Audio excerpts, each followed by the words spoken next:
Alright, before we get into building the gates, we're going to talk about the math real quick. It's the same as most of our other gates. We got 1 inch on either side. We're going to make a gate for a 41.5 or 49.5 inch opening. So we're going to do gate 49.5 minus 2 equals 47.5. Then to get our rails, we're going to take our gate, which is 47.5 minus 4, because the uprights are 2 each, which is 43.5. Now, these standard uprights are 71 3/4. Most of your gate sheets will say 70.5. If you don't have this space, we will go through that in a minute. But basically, you cut this off, the rail that goes inside of there, and you just cut your post down and weld it back on there. But let's get into building the gate. Alright, this should be everything we need here. We've got our 2 sheets. So our gate's going to be longer than just 1 sheet. We've got our 2 U-channel, our rails, our uprights. Now, if your gate is shorter than the standard height, we're just going to cut this off right there. And then you're just going to cut it to the length and weld this guy back on 3/8 from the bottom. I feel like this kind of goes without saying, but make sure you weld that on the inside.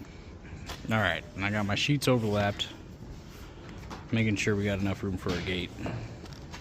Always make sure to put the bottom lip the same way, facing down every time. On this end of the rail, once you put it on, you want it to be flush with that side. On this side, we're going to be able to cut it. We're going to cut it probably about a 1/2 inch long, so we're probably going to go right there, right here. I'm not actually going to cut this one, but I just wanted to show you. Most of the time it lines up in these grooves or on the ridges, and you can just kind of use those as a guide. I like to use a grinder to cut those. Alright, now that we got both rails on, we're going to take one of our uprights here, 1 piece of U-channel. We're going to drop that guy right into the sheets, and it tucks kind of in the rail, so that's kind of what holds it in. And then we'll just take our upright and we'll slide that bad boy on. Okay, now we got both of our uprights on.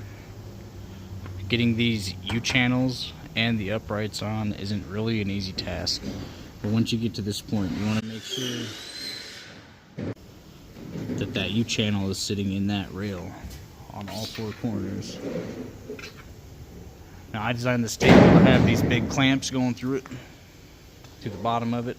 You can pretty much achieve the same thing with a ratchet strap. You'll need one for the top, one for the bottom. Get that even pull. But all we got to do is crank this, and then we'll get rid of that gap on the end. Make sure it's tight here, tight there. Same thing on this side. Crank it tight, we'll get rid of that gap. And then we will give you the old double check. Alright, we can see we are just about 1/8 inch off. I could loosen these up, but if I do that, then that's going to get rid of some of that tension from the sheets. And the tension in the sheets, why we cut the sheets longer, is what keeps this skate square.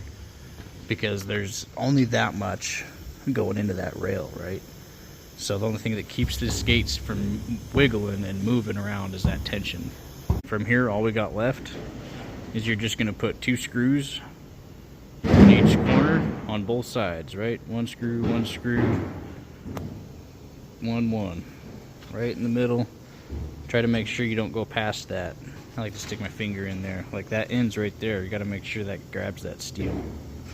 So just 2 screws on the top, 2 on the bottom, all 4 corners, and should be good to go. Let me know if you got any questions. I'll try to respond as soon as I can. Thank you.